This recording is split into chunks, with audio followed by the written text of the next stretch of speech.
Jajaran Kabinet Merah Putih Prabowo Gibran telah dilantik. Ada 53 menteri dan kepala lembaga. Wakil menterinya ada 56. Ya, meski dinilai gemuk, Kabinet Merah Putih Prabowo Gibran diharapkan bisa bergerak cepat, terutama untuk membenahi sektor ekonomi.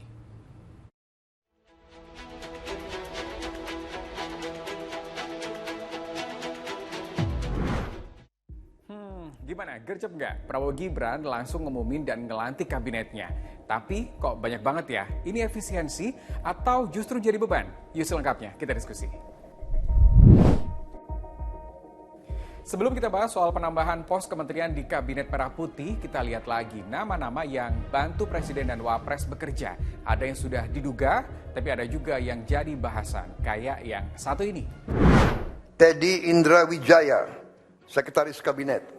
Ya, selama ini kita manggilnya Mayor Teddy, dikenal sebagai ajudannya Prabowo. Sekarang jadi sekretaris kabinet di bawah Mensesnek. Pantesan di foto-foto pembegalan calon menteri dan wakil menteri waktu itu ada Mayor Teddy ikutan dan pakai baju senada dengan yang lain. Di pelantikan menteri pun meski tetap di belakang Prabowo, dasinya sudah biru muda juga, kayak menteri yang lain.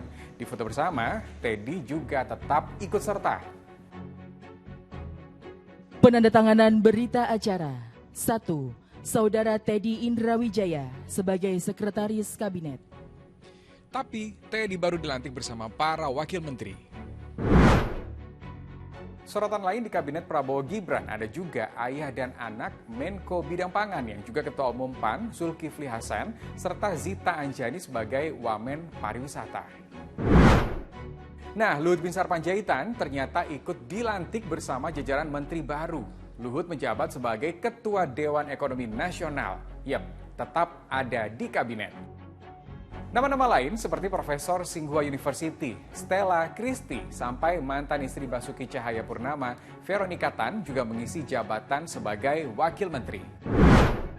Ya, Kabinet Merah Putih total ada 53 menteri dan kepala lembaga negara. Tapi kalau digabung dengan wakil menteri dan lembaga, totalnya ada 109 orang. Prabowo pernah bilang jumlah ini disesuaikan dengan luas wilayah Indonesia.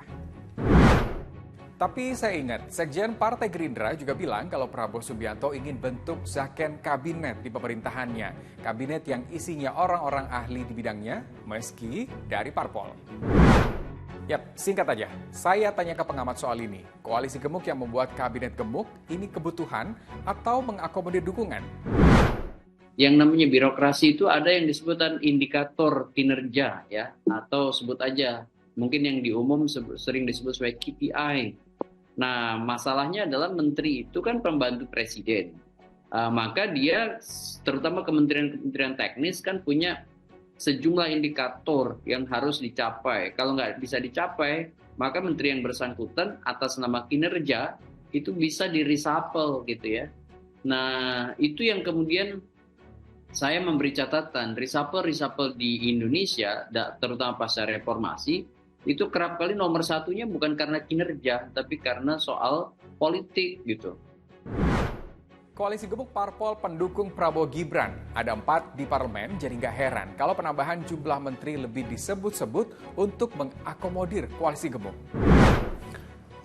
Dengan kesepakatan para ketua umum koalisi kami beri nama kabinet ini Kabinet Merah Putih. Penentuan kabinet memang jadi hak prerogatif presiden. Tapi saya ingat, pidato perdana di MPR kemarin, Prabowo berkomitmen berani memberantas soal kebocoran penyelewengan korupsi dan kolusi pejabat pemerintah. Yuk, mari kita kawal.